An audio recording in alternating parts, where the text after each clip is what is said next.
பொருளாக இருந்தாலும் சரி, மனுஷனாக இருந்தாலும் சரி, அது இருக்கும்போது அதோட அருமை வந்து யாருக்குமே தெரியறதில்ல. இல்லை அப்படின்னா தான் நம்ம வந்து ஃபீல் பண்ணுவோம். ஸோ எல்லாருமே அப்படி தான் நினைக்கிறேன். அதே மாதிரி தான் இன்றைக்கி நானுமே வந்து குக்கரில் பருப்பு வேக வச்சுட்டு சாம்பார் வைக்கலான்ட்டு வெயிட் பண்ணிகிட்டு இருந்தேன், விசில் அடிக்கும் அப்படின்னு சொல்லி. ரொம்ப நேரம் ஆயுமே விசில் வரவே இல்லை. அதுக்கப்புறம் தான் எந்திரிச்சு போய் பார்த்தா கேஸ் வந்து ஆஃப் ஆகிருக்கு. அதுக்கப்புறம் தான் தெரியுது சிலிண்டர் வந்து காலி ஆகிடுச்சு அப்படின்னு சொல்லிட்டு.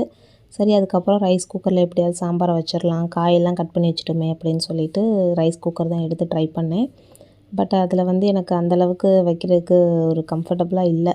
அப்புறம் வெங்காயம் வதங்கிட்டு இருக்கும்போதே ஆஃப் பண்ணிவிட்டு இது செட் ஆகாது அப்படின்னு சொல்லிட்டு இண்டக்ஷனுக்கு போயிட்டேன். ஸோ அதில் தான் வந்து வைக்க முடிஞ்சிச்சு.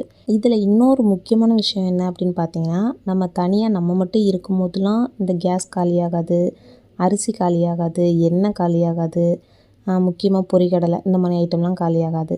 ஆனால் நம்ம வீட்டுக்கு என்றைக்கு நம்ம அம்மா அப்பா வர்றாங்களோ அன்றைக்கி தான் இந்த மாதிரி முக்கியமான ஐட்டம்லாம் ஏதாவது காலியாகும். சரி, நம்ம தான் தப்பு பண்ணிட்டோம், அம்மா திட்டுனா திட்டிட்டு போகிறாங்க அப்படின்னு இருந்தாலும், திட்டு வாங்கிட்டு எங்கிட்ட சைடில் பார்த்தோம்னா என் பிள்ளைங்க, என்னோடய ஹஸ்பண்ட்லாம் வந்து ஒரு சிரிப்பு சிரிப்பாங்க. அதெல்லாம் பார்க்கும்போது தான் நம்மளுக்கு ரொம்ப கடுப்பாகும். ஸோ இது மாதிரி உங்களுக்கு என்ன நடந்திருக்கு அப்படின்றத மறக்காமல் கமெண்ட் பண்ணுங்கள். இந்த வீடியோ உங்களுக்கு பிடிச்சிருந்துச்சுன்னா லைக் பண்ணுங்கள், ஷேர் பண்ணுங்கள். நெக்ஸ்ட் வீடியோவில் மீட் பண்ணுறேன். எப்படியோ சாம்பார் வச்சுட்டேன். தேங்க்ஸ் ஃபார் வாட்சிங்.